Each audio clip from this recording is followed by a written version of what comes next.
more than six-figure salary, paid vacations, paid trips, paid entertainment, only to get rug pulled before launching a new company. It's pretty disgusting. Unforgivable, as we like to say. Maybe I demand people work hard, but I pay well for that. And so if somebody can't work a hard 20 hours because instead they want to work a lazy 20, then you don't belong here anymore. It's been great because like the less employees you can have, the better. Wow, wait a minute. I just actually saved a lot of payroll expenses and travel expenses and healthcare. I could do this myself for that pay. Wait a minute. How much were they really doing in the first place? You know, employees are a variable cost. They're a variable cost for a reason, because if we don't need you, you get laid off. Man, Kevin is a bad mood this morning.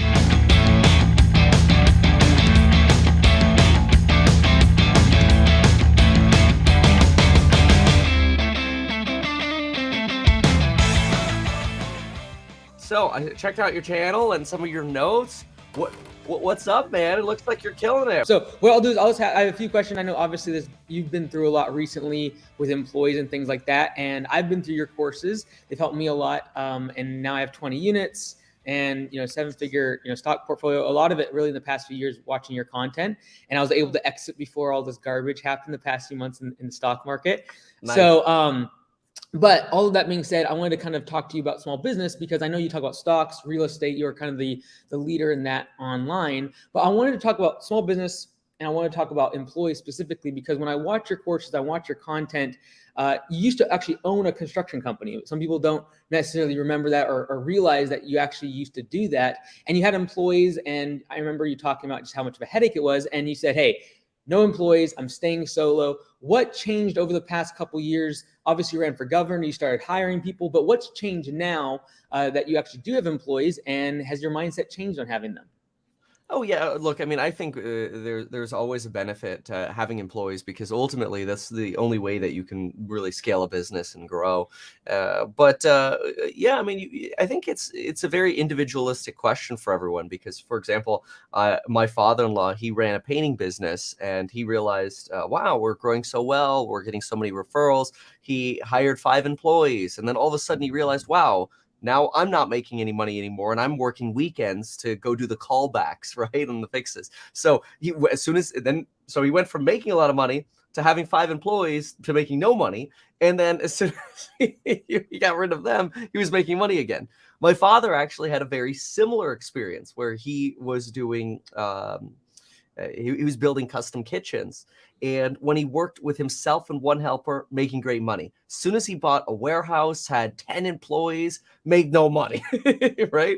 And then he ended up moving into going back alone, and he just did installations, and he premiumized his product, and he went to really premium installs. And he did whatever he could do with himself, or just like, the occasional helper when he needed to lift larger, heavy things. And it was very, very profitable. I've noticed myself that I can make a lot of money just making YouTube videos. I could literally do it myself, because I've just turned everything I do into a system to where I could sit here, I can press record, and I can upload a video start to finish within 15 minutes. I mean, research, the notes, my talking it, filming for 8 minutes or whatever, posting it. I can do all of it in 15 minutes. And I can do that alone. And so like the level of income that I can make alone is ridiculous. As soon as you start hiring people, you've really got, in my opinion, to have a high margin product. Like you're selling Apple computers, or you've got a fund or something like that.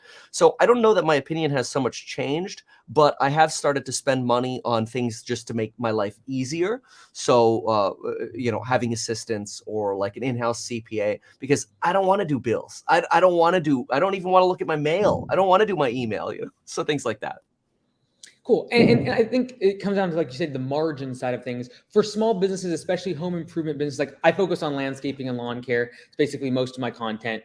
But for people in the home improvement industry, really what we're doing is we're selling labor. And right now we're seeing labor go up dramatically in terms of costs, squeezing our margins. Do you think that has something to do with it? Or do you think that having 3, 4, 5 employees, there's a certain level of like economies of scale when you get 10, 15, 20 employees, and you kind of either need to go big or stay at that solo level, or kind of is there like a wilderness, do you think, in terms of small businesses? Yeah, totally. I absolutely think so. I would say that probably the easiest business for somebody to run is just themselves and like their spouse or like one employee or whatever. Like that's the easiest business to run because it's you. The money you make, you keep, right? The next easiest business to run to some degree is a business that it just operates to the point where it's already got 50 to 100 employees. You've already got management in place. You've got systems in place. I think that dead zone in the middle is terrible, because that dead zone in the middle is where people are like, oh my gosh, I have 10 employees now, but I didn't teach my, top employee who used to just be my assistant how to be a manager. But now you're expecting to be a manager. Maybe you don't have the systems for it or whatever. Total disaster. Like that zone, the worst. And so talk to me a little bit about when you did have that business in the contracting side of things, because so many of my audience is contractors, home improvement. What was that looking like? Did you mostly focus on contracting, or did you actually have W-2 employees during that business? Yeah, I'm a big fan of almost always having W-2 employees, at least when I'm running a business like that. I do think that is the riskiest, though, because every Friday you got this payroll, and it's just like you're looking at it like, oh my gosh. So there's a huge desire in the contracting field to just focus on premium clients and become a briefcase contractor where you literally have no employees, or like a bookkeeper, and that's it. And I get that, but it's very difficult to scale that. Now in contracting, that's probably one of the best ways to go, unless you have some really sick systems, because you'll go bankrupt under payroll costs. Now, one of the scary things though about contracting is you don't really see, other than like a Serve Pro, you don't really see a national contractor, but you can learn a lesson from Serve Pro. High margin. You look at Serve Pro, they're like, oh yeah, we'll charge you $2,000 to clean your ducts, and they send a guy for an hour with a blowing machine, and in an hour they're invoicing $2,000 or whatever. That's how they've been able to go national, is because they can charge those rates. Now, no homeowner pays that. It's the insurance companies who pay it, because they need that guarantee. The person who's got the mold license and the equipment and all that crap. To me, it's like you have to choose where do you want to go? Like either high profit or or stay small. Well, folks, I'll be damned. Today is not one of the best days. In fact, we've already had a little bit of a double-double of this. Yeah, this morning, I'm pissed, right? It's kind of like the steps of feelings, right? I want to go back to now you have employees and some of the recent things that happened in your business. But before I do that, do you ever feel a little bit strange, because you kind of came from the world of contracting, small business ownership, and now you're put in this stocks and real estate category that people would lump you into? Do you ever feel like you have morphed and you like that change, or is it more a matter of people judge you as this online guru when I watch your videos, I see you go through a real estate house, he knows exactly what he's talking about. He's a contractor at heart. What's your feelings on that, and that kind of that change that you've had over the past few years? It's been great, because the less employees you can have, the better. So I've really enjoyed that.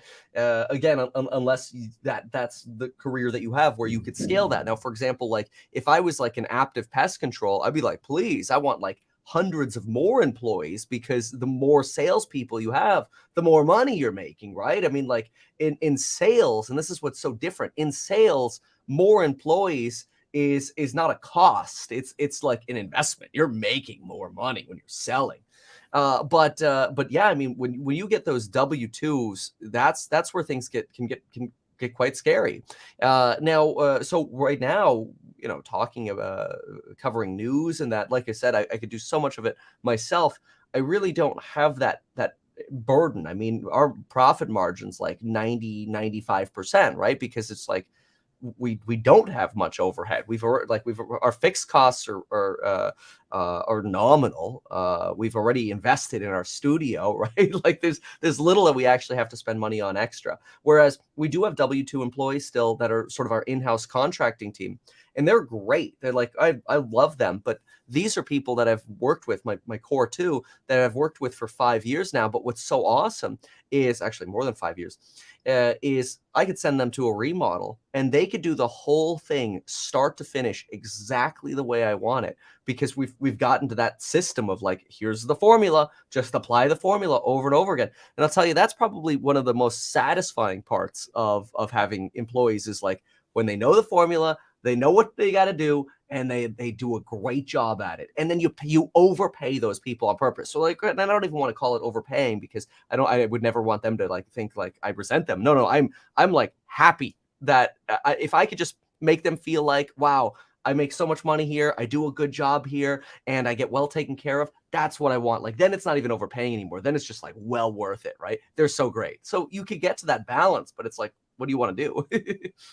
Now, I have seen like when you've put out for your hiring developers, et cetera, and obviously you're trying to focus more on those high margin things like code, et cetera. And do you think sometimes employees, like the original reason for getting them is really just to duplicate time, but then also down the road try to have things like code or capital being the things you're leveraging instead of just time? Because like I think that's the bane of most solo operators, the fact that, hey, if I stop working, like in your case, if you stop making videos, if someone mowing lawns stop mowing lawns, there is no more revenue. And that's a very scary thought. And so they venture into getting employees. What would you say though, in terms of making that work? Like, is it something that someone should test and then decide if they should get employees, or just stay solo with those high margins? You stay in control, you don't have the headache, and potentially lower margins by getting all that overhead. Yeah, I mean, I think if you have a profitable business and there is more demand than you can satisfy, and when I say profitable, I don't mean like scraping by, like you're bringing 50K to the bottom line. Like I mean, like you're really cranking, right? You yourself are already in this place where you're able to bring home, 200-300K or whatever. That's like, okay, now maybe let's try to expand, right? And let's get someone on payroll. Hey, 60-75K. Can they make it so that you can increase that bottom line number for you from like 200 or 300 to 500, right? Like now that makes sense. If you're a small business and you're making 75K at the end of the year, you hire somebody and all of a sudden your net at the end of the year goes down. You're at like 50K. Yeah, sure, you did some more top line, but your bottom line didn't really move. And that's no good. So for me, the decision to hire employees should always be driven by what your actual business profits are, because it tells you how good your business is and how much in demand you are. Like if you're selling homes for, or here's a good example. Somebody came to me once, they're like, hey, I'm a leasing agent for real estate. And we're like, all right, great. How much are you making? Well, 100K. And he's working 7 days a week. Sometimes he tries to take a day off, but he's probably working 70 hours. And I'm like, well, what would the dynamics look like if you hired somebody? And in his example, if he hired somebody, he'd have to pay somebody 70K, and maybe he'd be able to show 20% more homes. So it didn't make, that's not a business that makes sense. So for him, he's got to get out of the leasing business where he's making 4K of commission, and he's got to get into commissions that are 30K or 40K, 10X those commissions. I think the same is true of whatever business that we were thinking about getting into, or somebody who's a follower of yours might be in. For example, we wanted to get into the brokerage business for stock brokering. Yeah, that was about the summer of last year, and that's why we're looking for coders and programmers. No, good thing we didn't, because one of the reasons we didn't is, first of all, the business is high margin when it's doing well, but it's terribly low margin when the stock market's falling, and it's been falling the last 5 or 6 months. It's very expensive to acquire customers. So, we saw the writing on the wall in around November, December. We're like, no, we're not going into that business. Glad we didn't, but that could have been a high margin business in a good market. But that's the other thing you have to balance out too, is some things work. Almost everything works in a good market. It's, can your business work profitably with employees in a bad market? Let me push back a little bit, because I know there's someone listening saying, I'm not making $200,000 or $300,000 take home, but I also am 50 years old and cannot actually go out and hit nails, put paint on the wall, mow lawns all day long. Like, how do I get employees if I don't have those margins? Is it a matter of just raising prices? Is it a matter of creating value high enough to be able to charge those prices? Like, what do I do if I physically am starting to actually have challenges, but I need to hire employees, but I don't have those kind of margins? Yeah, so I mean, it's both of what you said. I mean, what can you do to provide more value or a higher quality product where obviously you can have more margins? I think that should be the key of almost every business that somebody's in, is how can I, let's say if you're doing contracting and you're doing, the $15,000 bathroom remodel. How can you get to that level of working for that client that's wanting to do that 30 or 40 or $50,000 bathroom remodel? Because then all of a sudden, you know, the 30% that you're throwing on to a light fixture isn't noticed, where it totally is at the 15K level, right? And they're pinching pennies on everything you're doing, and it's the line item scope. That's a tough place to be. And so for some people, it's what can you do to go into those higher margins? For other people, it's, are you in the right line of work? You know, if you haven't, if let's say you're 50 and you've been in contracting for 30 years, and it's like, crap, like I can't get into that higher margin biz. Well, can you now leverage your book of business and say, hey, well, I'm going to be a real estate agent, right? And move into what's an extremely high margin business. You've already got the book of business. You've got the sales skills and the customer service skills. You know real estate, right? So a lot of contractors, I think, could be really good real estate agents. And now you're going to spending, you know, I don't know, 20 hours a week. If you're working 3 clients or whatever, you're not going to be working more than 20 hours a week. 3 clients, that's an average a commission check a month. That's 10 grand a month on average. That's a pretty good year working 20-hour weeks, right? So sometimes that's a question. So yeah, I mean, some businesses just shouldn't get employees unless they can figure out how to get that premium pricing. Very cool. And now we got to kind of the clickbait part of the video, and that is you've had issues with employees, and I remember the day that happened and waking up and like, man, Kevin is a bad mood this morning. And what I remember is watching the video. Obviously, there was a lot of disappointment, but then by the end of the day, literally, you had kind of already worked things out in your head, and you're almost looking at it as like a positive. We're going in a better direction. Well, folks, I'll be damned. Today is not one of the best days. In fact, we've already had a little bit of a double-double of this. 2 core individuals who were helping me with my Series A launch that's coming up decided to go get a different job right before our launch. Probably one of the most disrespectful times you could possibly leave a company, but oh well, I'll handle it myself. This morning, some people in the comments got mad at me because I talked about how a couple employees left before a really big project. The core folks who were working with me on this were not just employees. These are folks that have been probably the closest friends I've had for years. Yeah, like, this morning, like, I'm pissed, right? It's kind of like the steps of feelings, right? If you have a better opportunity, that's great. I hope the world that people get better opportunities. In fact, I talk about better opportunities in front of people that work with me. The big lesson, though, is if you hit such a low that it now gives you a spark, you have to just look at it and say thank you. So I'll say that. Thank you for rug pulling me. It's been incredibly inspiring, and I'm very motivated now, so thank you. I know you can't share everything. I'm not asking for that. I know that you are preparing a new business, and I don't need to know about that. But what can you share about that day, or your thought process? Not necessarily what happened, but your thought process once employees left, when you needed them most, that you had put a lot of confidence, paid them very well. I see how much you pay people.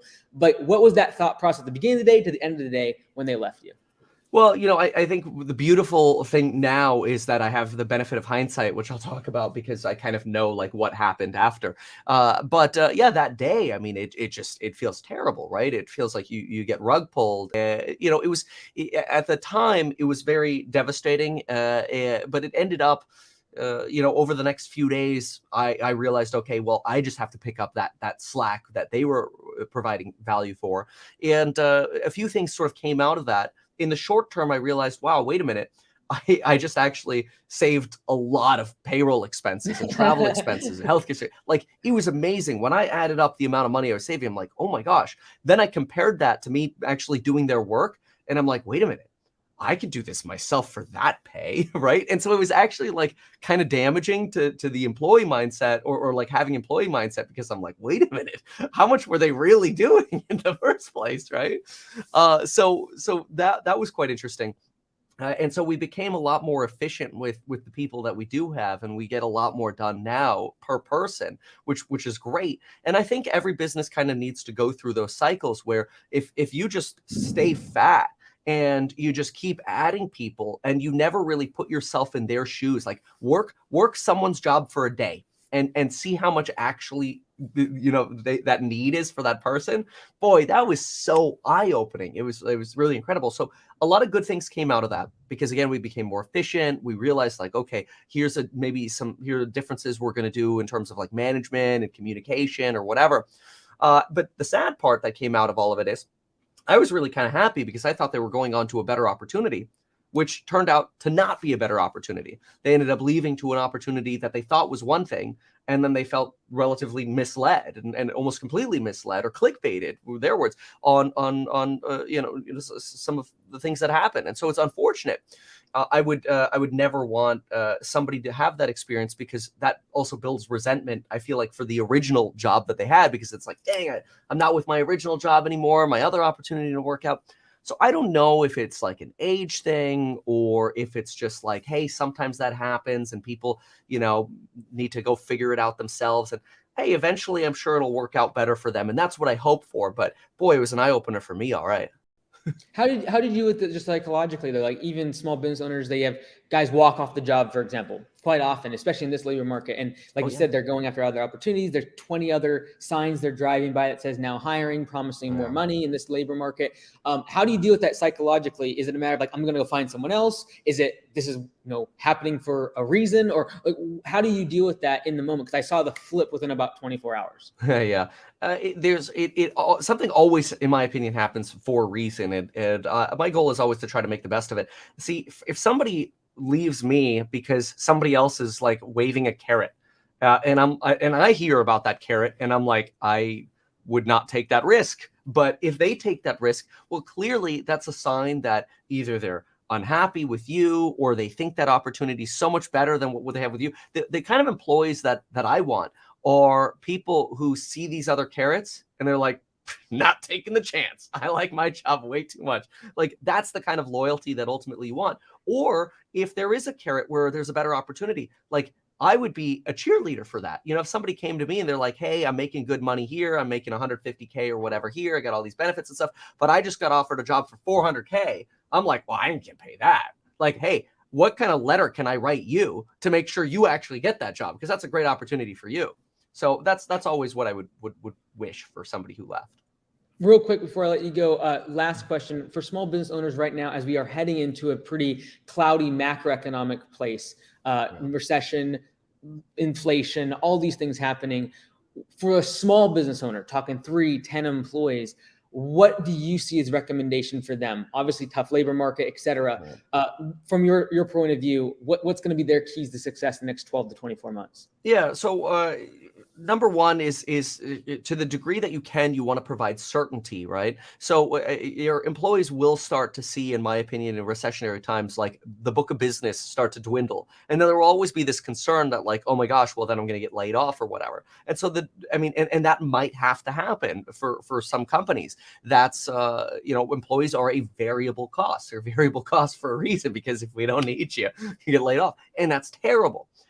So to the degree that you can, I think it's really, really important, especially as a small business, to make sure that either your key folks or everyone, if possible, knows that, hey, we've got the funding to stay alive for a couple years with a slow book of business. We value you so much. We want you to be here and stay here, but we've got to work together to make sure that we are preserving as many costs as possible. Like, the fat days are over where we could throw away a half box of screws because it's too inconvenient to keep it around. Like, we gotta pick up every nail that we didn't use on the floor. We put it back in a bucket. We're reusing that sucker. That's the kind of conversation I would have right now, is really emphasizing this is the time to get like tight with margins and really try to motivate staff to respect that as well. And even suggest their own systems or recommendations for being able to save costs. Awesome. Well, thank you so much for coming on, Kevin. I really appreciate it. I'll cut the recording off here. I know I want to respect your time and I'm over a bit. Sure. Well, thank you for that. I appreciate it. And hey man, good luck out there. I appreciate it, Kevin. Take care. Have a good one. You got it. Bye. Bye.